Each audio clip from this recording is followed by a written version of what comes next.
રાજકોટની જનાના હોસ્પિટલની ઘોર બેદરકારી સામે આવી। હોસ્પિટલની બેદરકારીથી એક માસૂમ બાળકનું મોત થયું હોવાનું સામે આવ્યું છે। 3 મહિનાના ઇમરાન એઝાઝભાઈ કાછોટિયા નામના બાળકનું હોસ્પિટલની બેદરકારીથી મોત થયું હોવાનો માતા પિતાનો આક્ષેપ। જનાના હોસ્પિટલમાં બાળક બીમાર થતા બાળકને સારવાર માટે ગોંડલથી લાવી દાખલ કરવામાં આવ્યો હતો।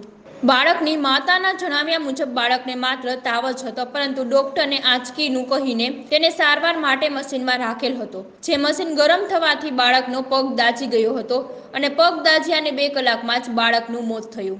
2 દીકરી બાદ માનતાથી આવેલ દીકરાના મોતથી પરિવારમાં શોકનો માહોલ છવાયો।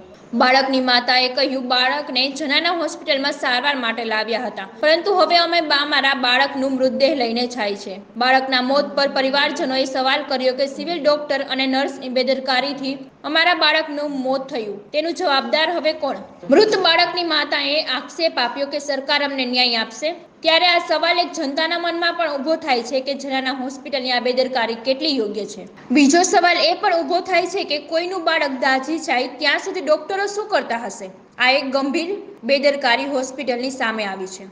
નામ રેશમા એજાજ કાઠોડિયા છે। હું ગોંડલથી સિવિલમાં મારા છોકરાને જનાનામાં લઈને આવી હતી કાલે, પણ મારો છોકરો અત્યારે ઓફ થઈ ગયો છે। એને કાંઈ તો વાંધો નહોતો, એને ખાલી તાવ આવ્યો ને ડૉક્ટરે એમ કીધું આંચકી છે। મારા છોકરાને આંચકી તો એ કશું નથી।